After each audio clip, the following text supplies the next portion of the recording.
by for your call. Stand by for Titanfall.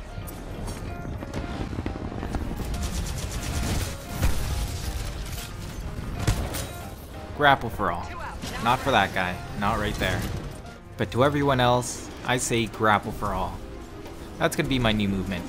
I believe that everybody should be able to experience that. You get a grapple, you get a grapple, you all get grapple. I kind of envision this crazy world where Titanfall promotes the movement system to its fullest and even gives everybody access to some of the most basic features while still adding to it. Who knows what they could do? Maybe if you use the grapple line around your arm, you can find a nice vein to inject your stem, and it'll let you run really fast, and then you could probably get really high. Like, there's probably a lot of different combinations that you can do, and it's going to lead to something fun. And remember, abstinence is the only way to not experience anything. What do you guys do? Take the extended mag or the quick reload when using the EPG? I'm kind of torn between the two, but the thing is I gotta stop reloading after every shot. That is such a questionable hitbox. That should not have blown up in my face.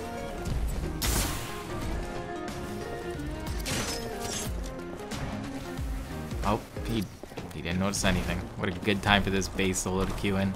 EPG or grapple? A little bit of both. Oh, SMR. I don't know what you kill in 2-3 shots. Sometimes it just destroys pilots. And it should, right? It's little rocket ammunition. It's even good against Titans.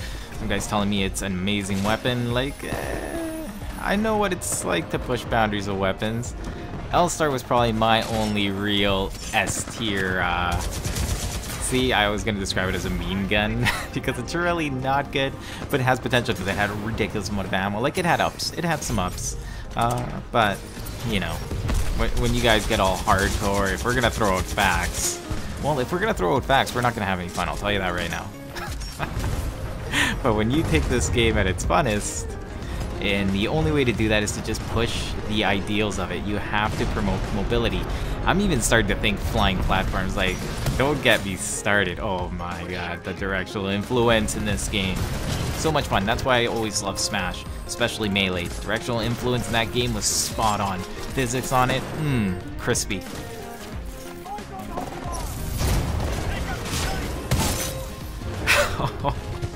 You must have been like, what? What?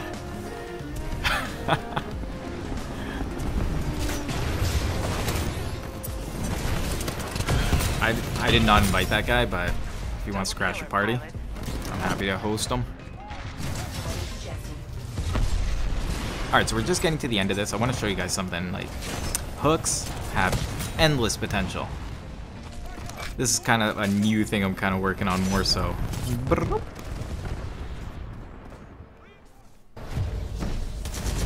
Alright, so if we stick around for a little bit longer, I want to talk a little bit about what would you do if you gave everybody grapple. There's also another route. You could actually give people 2 abilities regardless of if they want to pick grapple and stim. They can pick invis and stim.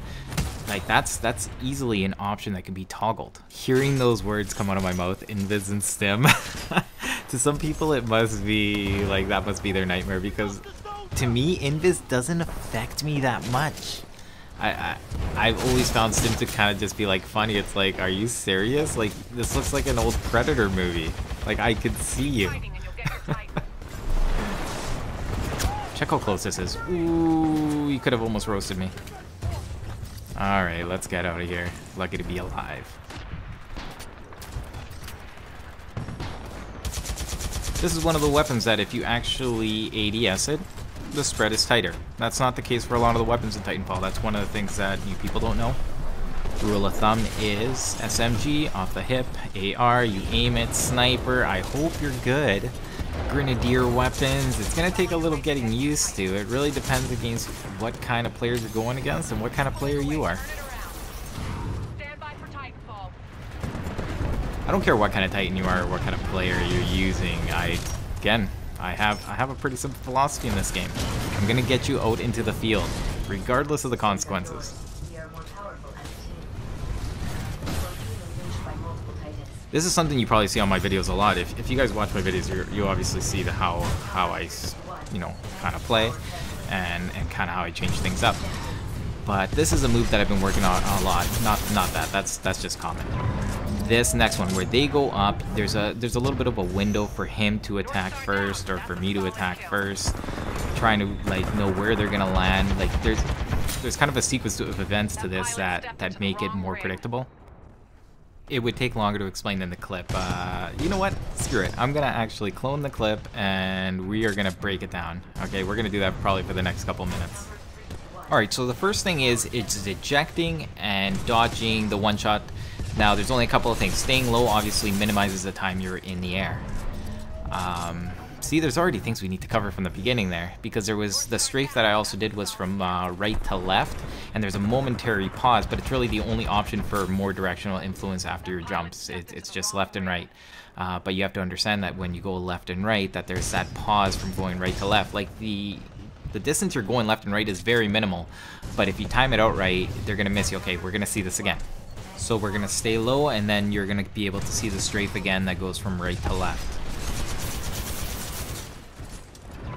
Anyway, so once we get past that, they get eject, they can throw an ordnance down right away, they can start cooking it. That is one of their options.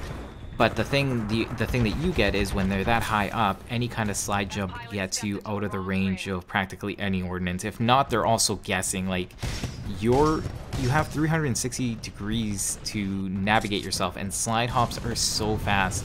Like, to read your movement from far away in Titanfall means that you're not moving properly or you're moving slow. That's what's gonna get you hit by ordinances like that. So I also try to cut off his view a little bit. He's really high right now. He doesn't do anything. I start moving because at that point, that's usually when you start expecting ordinances for people to start shooting you. So we've managed to stay alive. That's really as far as we've gotten. The next part is how do you engage someone coming up from the top? It's understanding windows of attack. The windows are typically at mid-height.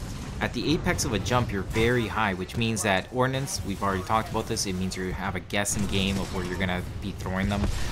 When it comes to bullets, shooting from that far when you're up in the air is actually quite hard for most weapons.